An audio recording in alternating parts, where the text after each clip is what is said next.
Happy Sabbath, my YouTube family. Remember to like, share, and comment. So, yes, I am gonna talk about Moses. Who is Moses? And who was Moses? What about Moses? So, Moses was a great prophet. But before he became a prophet, when Moses was a baby, 3 months old, the king has ordered all the baby boys to be killed. No girls, just boys. And God have a special plan for Moses. So God put it in his mother's heart to make a basket and to put Moses in the basket and put the basket in the river. But while the basket put in the river, the mother and the sister was watching that no harm come to Moses, because the king ordered that all boy baby must be killed in those days, because the Israelite was getting larger and larger, as God has tell Moses that he's gonna bless his nation, his seed. He's gonna be blessed. Many nations will come from him. So it happened that the king didn't want the Israelite to be outnumbered by them, so they ordered that all boy babies to be killed, and that's how Moses. And then Pharaoh, who ordered for baby boys to be killed, his daughter went to get a bath in the river and saw the basket and sent the helper to go and see what in the basket. And when the helper went and said to Asuma is a little baby, and they took out the baby, and when she saw Moses, she fell in love with Moses, and she took Moses home. And the same Moses' mother went and said she will be the babysitter.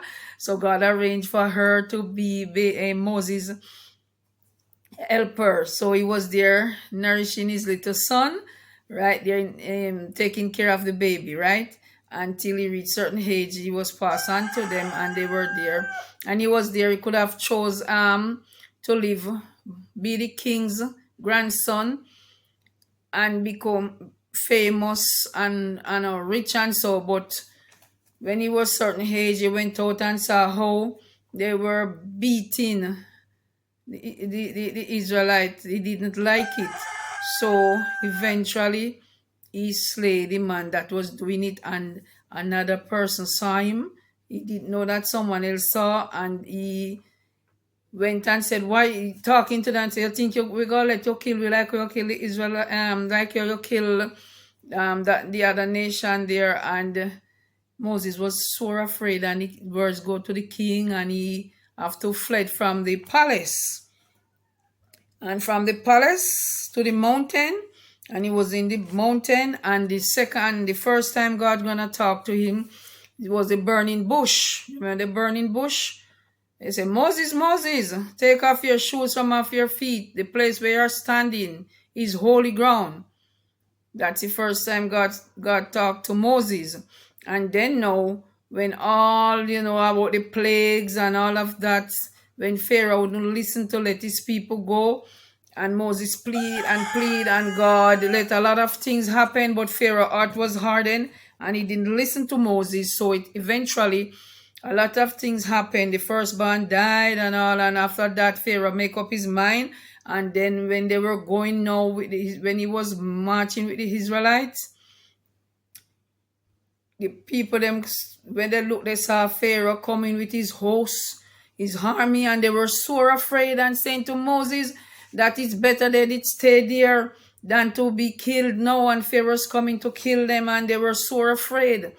But Moses cried out to God, and God heard his cry, and God tell him to stretch out his rod, and he stretched out it and part the Red Sea, and the people get to cross over. And the Pharaoh was trying to cross it also with his army, and eventually the Red Sea just come over bank to bank again and drown all of them. And the Israelites stand there and saw all what happened, and see the work of God.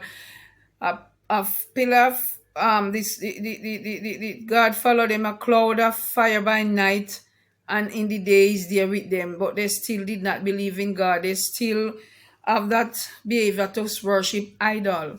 Okay, so they were there, Moses joining them. They were to be in the wilderness for 40 days and 40 nights, and it ended up 40 years because of their disobedience.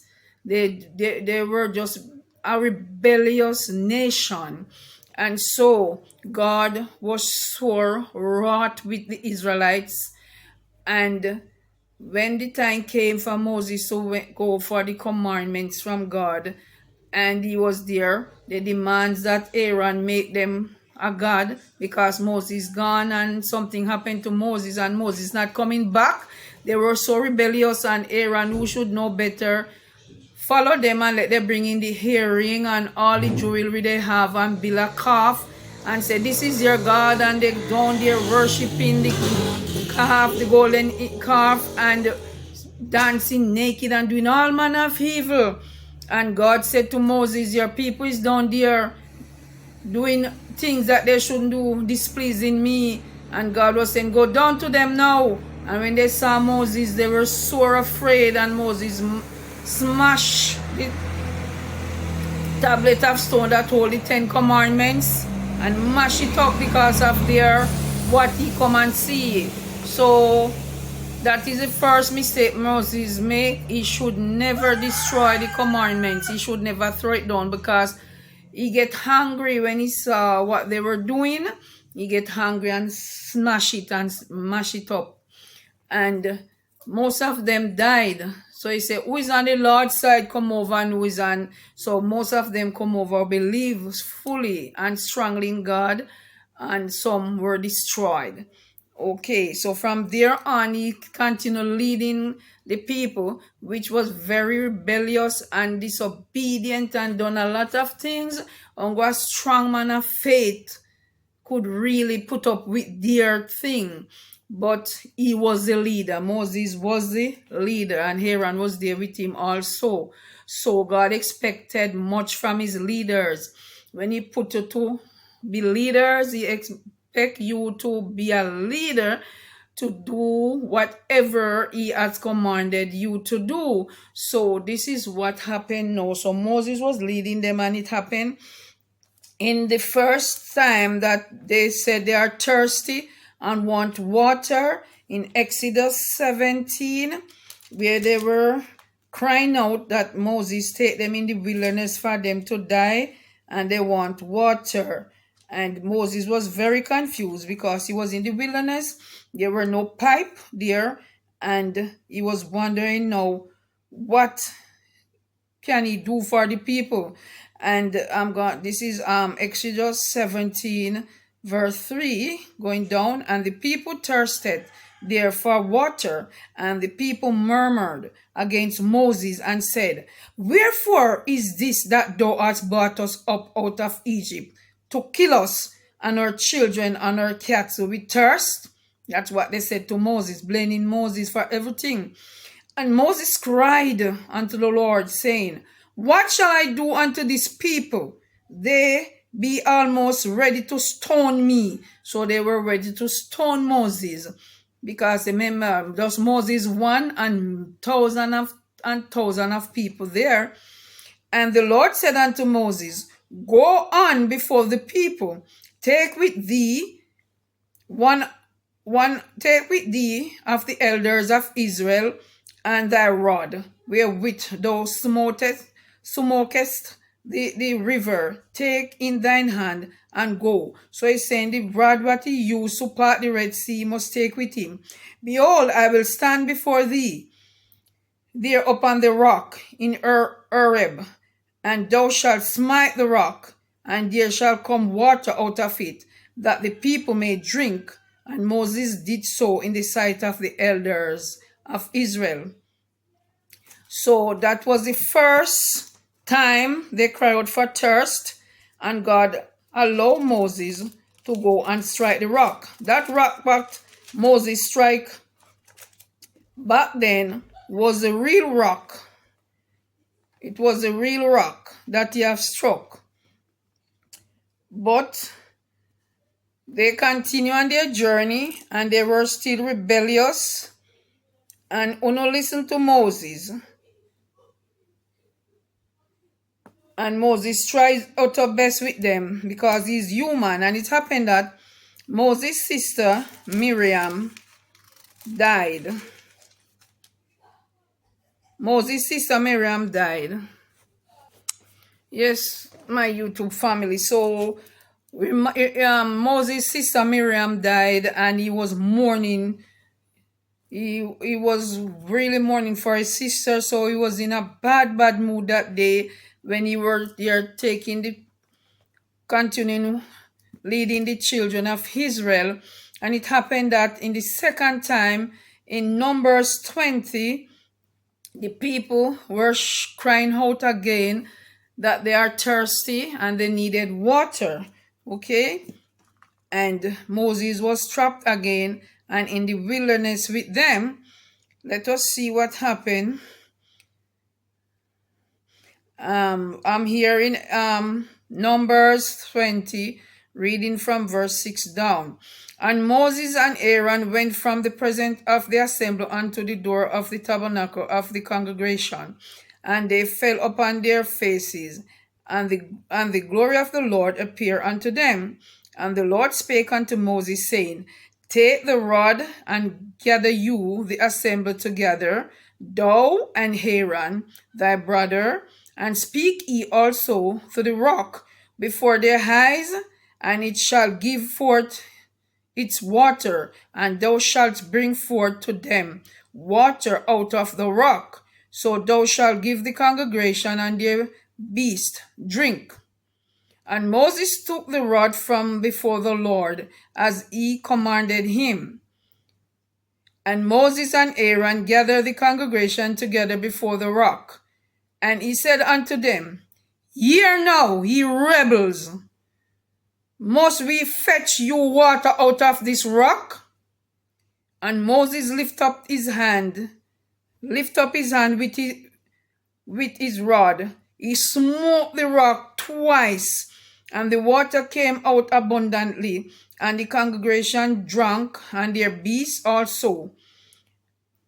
And the Lord spake unto Moses and Aaron, Because ye believe me not, to sanctify me in the eyes of the children of Israel, therefore ye shall not bring this congregation into the land which I have given them. This is the water, because of his disobedient.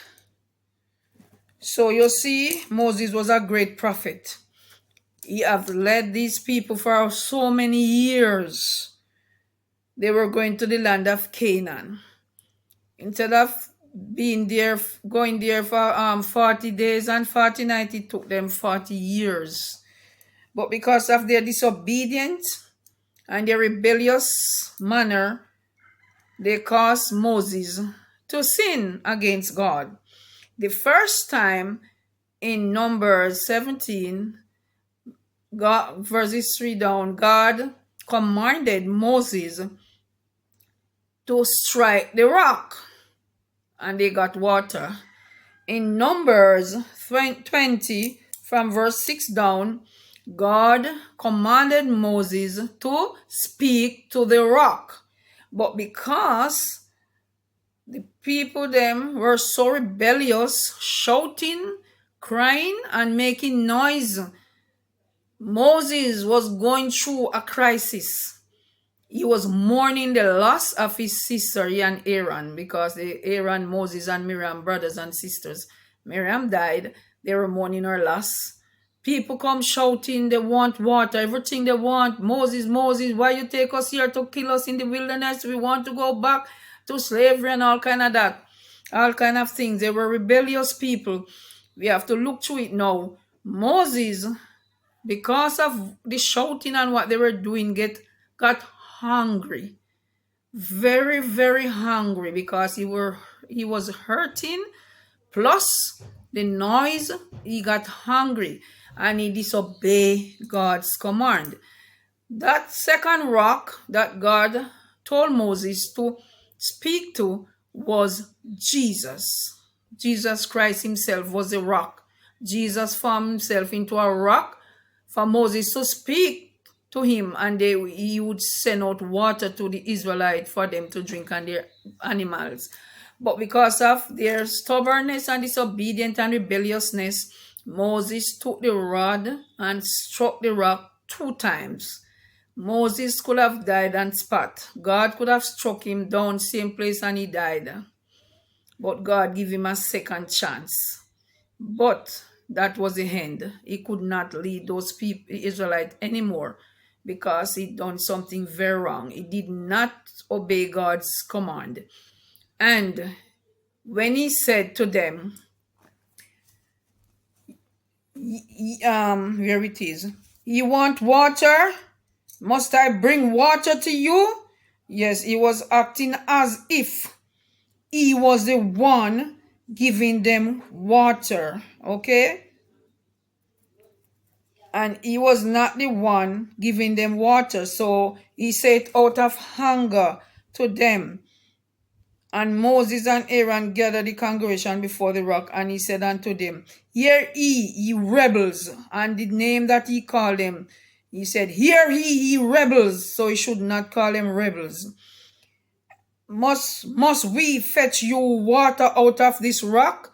So must we fetch you water out of this rock, as if he and Aaron doing it. He's the one making water come out of the rock. So he did not glorify God. He did not let the people them see now that yes, God is at work. He uses Moses to speak to this rock, and here comes water. Right? That was a testimony to them. God wanted them to see how great he is, how powerful he is, because they are so doubtful and unbelief. Don't care what he has done or how much miracle he performed. They were still the stiff-necked people who does not obedient and be obedient to him. So Moses, in his wrath and his hunger now, he said, Drink ye rebels, must we fetch water to you? You know? And God was very displeased. So because of that, Moses was not a leader for the Israelites anymore, because he disobeyed God.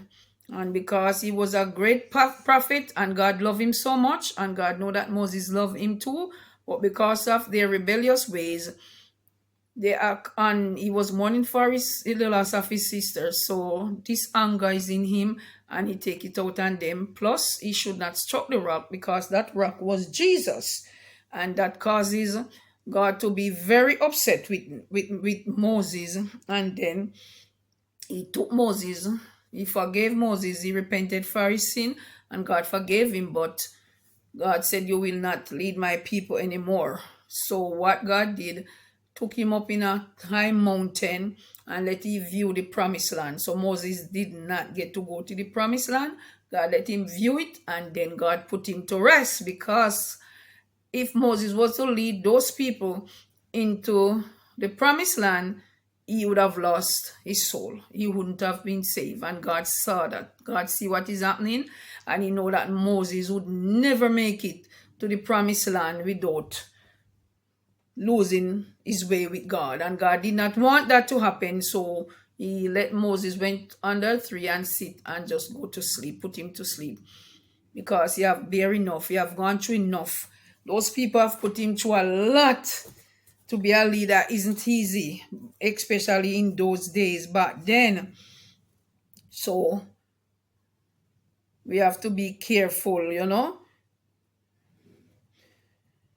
Moses tries best, but he make a big mistake. Moses' mistake caused him to lose his long lost land, and caused him to almost lose his way with God. Go to the rock. Yes, go to the rock. Who can be, if God is for us, who can be against us? So when God is for us, don't care what, no one can be against us. We just have to believe, trust, and believe in God. Trust and obey. There's no other way. So just like us today, we are the Israelites, and we are disobedient. We don't want to hear the word of God. We don't want to hear anything about God, anything to do with God. Most of us turn our back. We don't listen, we just turn away. But there's a judgment day coming for all of us. So whether we want to hear it or not, every man have to give account of their own soul when Jesus return the second time. So let us be ready. Let us listen to these few verses, and we can go. You can all go and search it in the Bible for yourself. Yes, Exodus 17, and you read from verse 3 down, and then you go back to Numbers 20, read from verses 6 down, and we'll get the full picture of what really took place back then. And it is happening right now, where we are so disobedient, we are so unkind, we said we're serving God, but we are not serving God because we don't have no love in our heart. We hate we fellow man, we hate we brother and sister, and then we say we love God, and then we say we're going to church and serving God, but yet we backbite, we covet, we malice, we bad mind, we do everything that is bad. So we are no better than them, and we have the Bible to guide us, to teach us how to live and how to show love, but still we still fall apart. So let us pray one for the other. We can't point finger, because one finger pointing there, two pointing, how much pointing back at us. So we just have to pray each other and try to live in love, peace, and unity, and do the right thing, share the word of God, go out and share God's love with others, tell others. That's why we go through a lot. We go through tests to have our testimony, that we can testify to others the goodness of God, what God have done for us. Because every one of us gone through something in our life, some crucibles in our life, that we can say, yes, God took me out of this, God take me out. I was sick and I got an accident, I didn't know I would live, and God worked miracles through me, and so on. We all have testimony. So remember to like, share, comment. Let me hear what you think about Moses and the Israelites back then, and what we are now. Peace out. Love you guys. Bev Brown said that.